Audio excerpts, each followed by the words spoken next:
Spiritual awakening facts. I have a great teacher, Fred Davis, who's just a wonderful person and an even better teacher.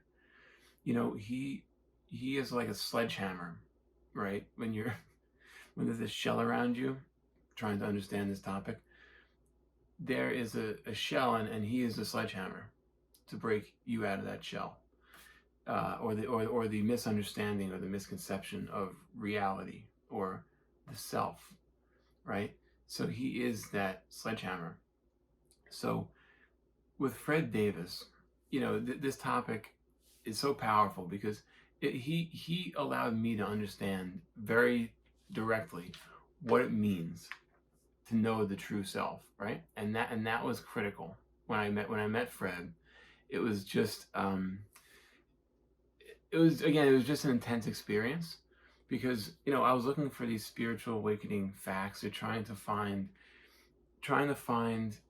a logical approach for Jeff to wake up, right? I want Jeff to wake up. I need Jeff to wake up because I can't, I can't keep seeking my whole life. Wait, what are the facts, Fred? Give me the facts. No such luck. No such luck.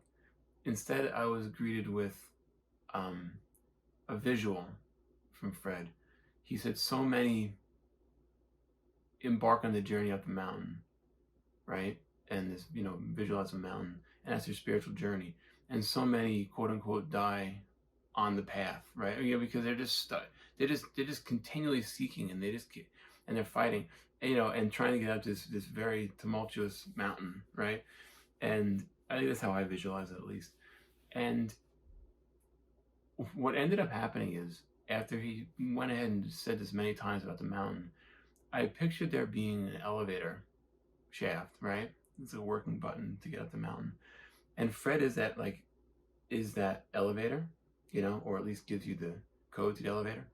And instead of going up this mountain with so many obstacles and issues, there's an elevator, or it feels like that can be there now, right? You don't have to just go. It's possible now to awaken, right? That's the fact. There's only one fact. And I looked for this list. I wanted this list of spiritual awakening facts. From a very logical standpoint, I wanted to know, without a doubt, what steps to follow to wake up. So he would say, and I quote Fred, if I misquote, I'm sorry, you're already awake, right? And you are awakeness, you are awareness, and you are that already. You can't be anything other than that. It's already happening. What are you other than awareness? And then this whole process he goes through, I do suggest taking a look at Fred and his work, Awakening Clarity Now. Have a look, and have a look for yourself. He's awesome. He's intense. He's a powerhouse. He's an amazing person. And just take a look and see how it fits for you. But his advice and his guidance, as a wonderful teacher and a very blunt teacher, was, he who is seeking is the problem. I'm just going to summarize it. He who is seeking a spiritual awakening is what is blocking the spiritual awakening. Isn't that weird? Jeff cannot wake up. Jeff is the illusion, right? This is weird. Speaking of, as Jeff is not being here, I'm here speaking to you. I get it. We're in relativity, and this is in a relative term. This makes total sense. But in the absolute terms, Fred would say, Jeff is what is seeking this prize, right? Needing to be the special Jeff to wake up, so he can go tell other sleeping units, he calls them, that he woke up. Jeff woke up. It's kind of funny because it's just a true versus false self confusion identity crisis, and it who seeks to wake up is in fact the blocker to doing so. When you're present in this moment as it is, everything's perfect as it is, then where does Jeff go? Where is Jeff in that moment of pure peace? Have you ever been lost in that way? Have you ever lost yourself, lowercase s? Have you ever lost Jeff or Bill or Bob, or for a moment? Maybe you could be doing something you love, right? Or with somebody you love and you get lost in it. Where are you then?